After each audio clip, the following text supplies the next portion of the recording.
Gli manca un colpo, Lele. Però anche a me, probabilmente.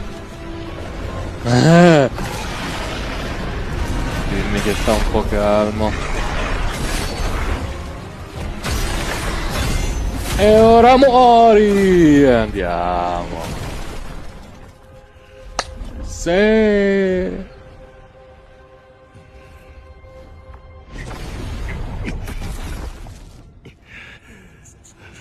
E si va avanti nella storia dopo un giorno e mezzo.